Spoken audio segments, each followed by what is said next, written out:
আজকে ফিলিস্তিনি ভাইদের পক্ষে, তাদের বিরুদ্ধে নির্যাতনের পক্ষে আয়োজিত এই প্রতিবাদ সমাবেশের সিনাজপদ সভাপতি, উপস্থিত মঞ্চে অভিষ্ট আমার শ্রদ্ধ নেতৃবৃন্দ, আমার সামনের ভাইয়েরা, সাংবাদিক ভাইরা, ইলেকট্রনিক প্রিন্ট মিডিয়ার ভাইরা, আসসালামু আলাইকুম। এই প্রতিবাদ মিছিলটি অস্বাভাবিক রকম বড় হয়েছে। আমাদের অন্যান্য অনেক সবার চাইতে অনেক বেশি বড় হয়েছে।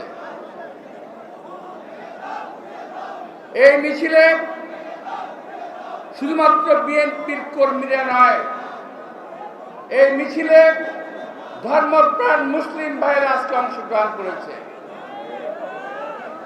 আমি তাদের সবাইকে আন্তরিক ধন্যবাদ মহানগর জানাচ্ছি। ব্যক্তিগতভাবে আমি নিজেও অনেক দূর থেকে শুধুমাত্র আজকে মিটিংটার জন্য এসেছি। আমি এখানে অনেক দূর থেকে এই মিটিংয়ে, এই প্রতিবাদ সভায় আমার আসার একটাই মাত্র উদ্দেশ্য, সশরীরে আজকে ফিলিস্তিনি ভাইদের জন্য কিছু করতে পারছি না, অসহায় কান্নায় ভেঙে পড়তে হয়, যদি কিছু একটা তা আমরা করি, এই আশায় আমি এখানে এসেছি। প্রিয় ভাইরা, ফিলিস্তিনি যে অত্যাচার হচ্ছে, যে নারকীয় ঘটনা ঘটছে, তা দেখে আমার মনে হচ্ছে যে এটা আজকে আমরা ভাবতে পারি যে এটা ফিলিস্তিনি মুসলমানদের প্রতি অত্যাচার করা হচ্ছে, আজকে ফিলিস্তিনিকে নিধন করার সে চক্রান্ত হচ্ছে কিংবা করছে, এটা আমরা ভাবতে পারি এক কথায়। আসলে বিষয়টা কিন্তু তা নয়। ওরা ধীরে ধীরে সারা বিশ্বের মুসলমানকে একসময় নিঃশেষ করে দেওয়ার চেষ্টা করবে। মুসলিম বিশ্বের যেই সকল মোড়ল দেশ নিজেদের রাজত্ব বাঁচানোর জন্য, নিজেরা বেঁচে থাকার জন্য আজকে নেতৃত্ব দিচ্ছে না, তাদের প্রতি আল্লাহর অভিশাপ নেমে পড়বে।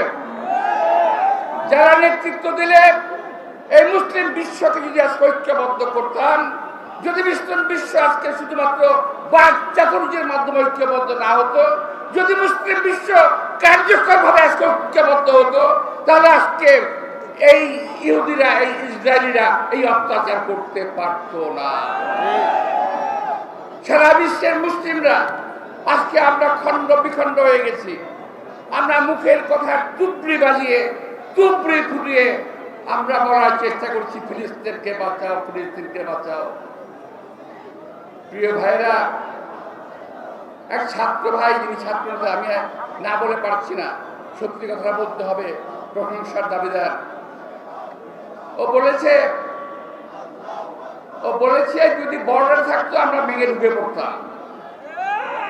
সত্যিকার অর্থে সাহসী বক্তব্য রেখেছে, আমি বলবো, বাস্তব ভিত্তিক একটা বক্তব্য রেখেছে, আমি বলবো, আমি তাকে ধন্যবাদ জানাই।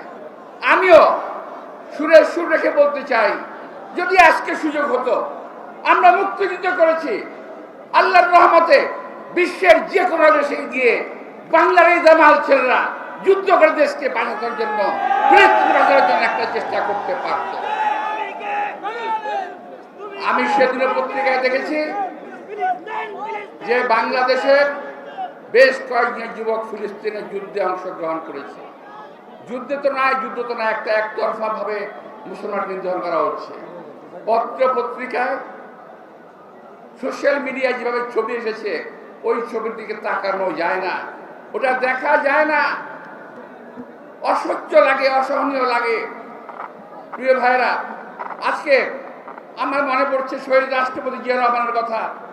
আমি কৃতজ্ঞ চিত্রে শহীদ রাষ্ট্রপতি জিয়া রহমানের কথা আমি স্মরণ করব, যিনি ইরাক ইরান যুদ্ধের বন্ধে হস্তক্ষেপ করেছিলেন।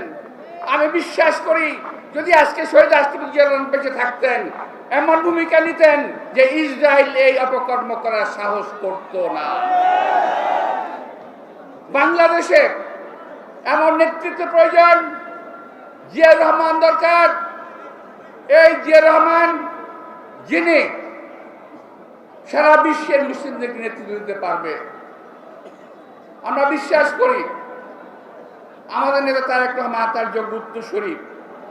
আজকের এই সময় যদি আমি কথা বলি, অনেকে বলবেন যে চামচাগিরি করতেছে। না, চামচা না, উনি পারবেন। আমি মনে করি উনি ওনার অবস্থান থেকে ব্যবস্থা নেবেন। আমি বিশ্বাস করি সারা বিশ্বের, সারা বাংলাদেশের মানুষ আজকে আমার নেতার পিছনে থাকবেন, আমরাও তার পিছনে থাকব।